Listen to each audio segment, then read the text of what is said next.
For the flower, there's a couple techniques from the first set of practice that we're going to be applying.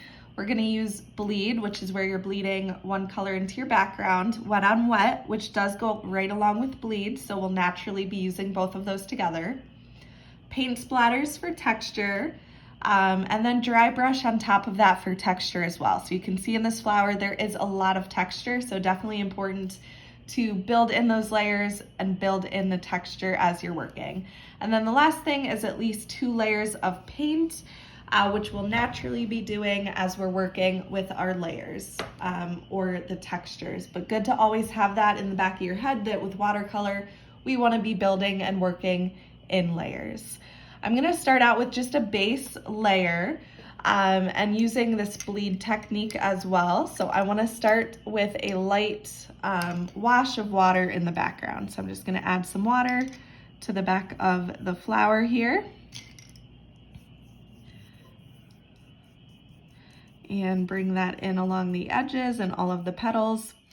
And then I'm going to use just a really light pink. So I can use a red that is watered down to add that into my background just so I don't have a white background.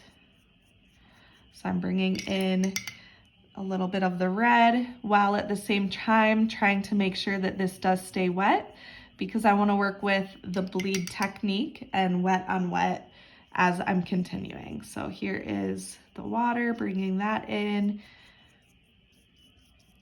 adding it to the petals, a little bit of the pink.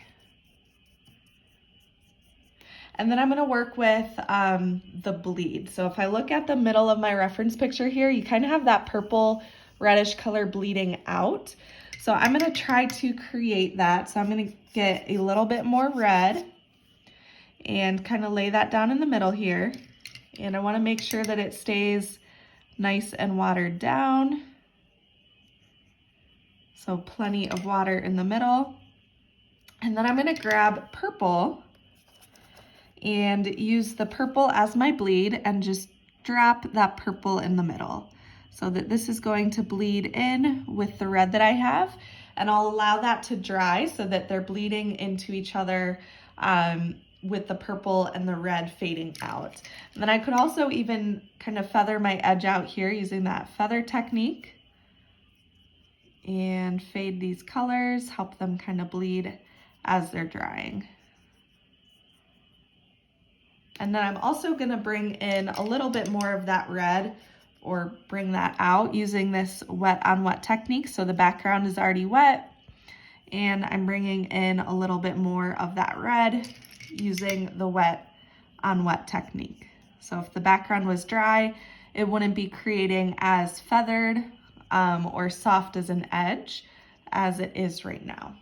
So I know that it kind of looks like a mess with the water in the background. Like I've said before, when we're working with watercolor paper, it's going to be more of a solid color that does not soak up the water like this printer paper does. So with the printer paper soaking up the water, it makes it a little bit darker of a color and kind of trickier to see what it actually is going to look like.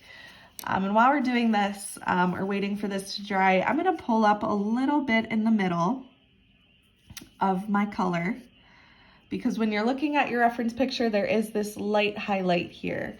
So we could have also used maybe a resist technique if this was our final project and we're not using specific techniques. We could have started with a white crayon, gone over that so that we don't have to worry about trying to bring a little bit of it back.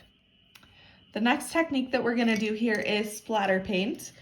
And looking at this picture, there are some darker kind of purple splatters coming out from the center. So I'm going to do that. I'm going to grab purple and just aiming down at my paper, pull that brush up to create a nice splatter effect on the flower and kind of fade it out towards my background. And then from here, I'm going to give this a bit to dry, because the last technique that we're going to use before we go in and just kind of detail and refine edges is the dry brush technique. So this does have to be dry when we're working with the dry brush technique. So now that I've let this flower dry a little bit, I'm going to bring in a dry brush technique. So I'm using more of a wide brush here and I'm not getting much water on it, but I'm getting a little bit. And then I'm gonna work with a purple color for our dry brush technique. So I'm getting some purple on my brush, and I'm just gonna kind of look at the direction that these lines should go based off of my reference picture and trying to follow those.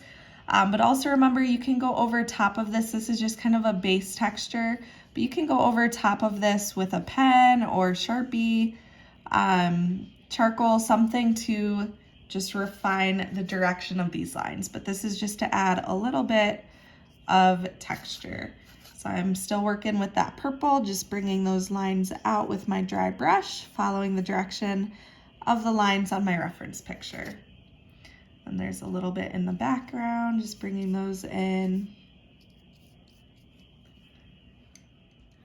And then lastly, I want to touch this up a little bit. So I'm going to go in with a red and just try to kind of create the outlines here of my colors. So even though it's not really much of a red outline on my reference picture, I'm doing this just to make sure I can separate these areas from the purple sections. Something else that you could have done with this that would help too is the resist, where you're using the white crayon underneath, and that's going to help to separate and make sure that those areas that are white stay white and lighter as you're working with these multiple layers. So I'm paying attention to areas of highlight, trying to make sure that those are the lightest, bringing in maybe some more texture of how these lines come out from the middle, and then working with a little bit in the background.